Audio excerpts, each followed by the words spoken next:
Cavs fans, cover your ears. You might not like LeBron's tweet yesterday. In response to Jamal Crawford, who invited LeBron to play in his Pro-Am League in Seattle, the King tweeted, "May have to make a day trip up there when I'm back home in LA, bro." Stephen A., we know LeBron's always calculated. What do you make of him calling Los Angeles home?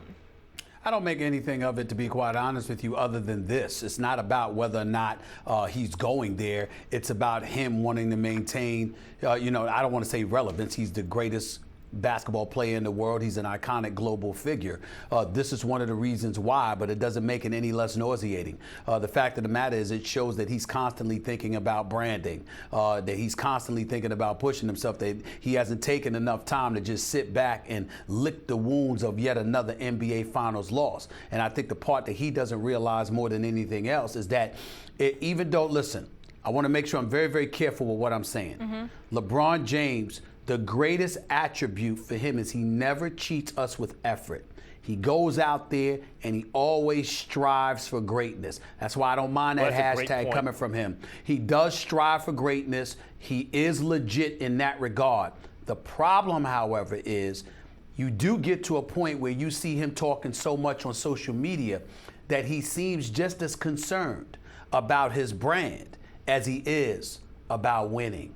And that's a problem, because winning should matter more than anything else. Nothing should be up there with it, particularly when you're already the greatest in the world, you're a three-time champion, and you're close to being a billionaire. But he just seems to me to be somebody that keeps putting himself out there because he wants to remain in our mind's eye for these kind of things. When what I'm focused on is the fact, my man, you just lost the 5th NBA Finals, and they're saying that you ain't gonna win another one.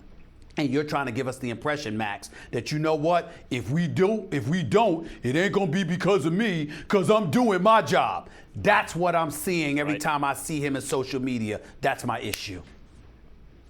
Well, I understand why that rubs people the wrong way if that's what's going on. It won't be because of him. The thing that happens because of him is you get to the finals every single year because that's how great he is. Now, something like this, you could easily say, look, Stephen A., I've lived in L.A. and I'm from New York, and I call either one home. I could tweet something like that to someone and not think twice about it. What, isn't he from Akron? Isn't he from, well, no, he also has a home in L.A., but LeBron is very thoughtful, and home and L.A. don't wind up in a tweet without consideration, in my opinion. And I think this is another signal, yet another signal, I'm with you, that Max. LeBron is going to be a Los Angeles Laker next year.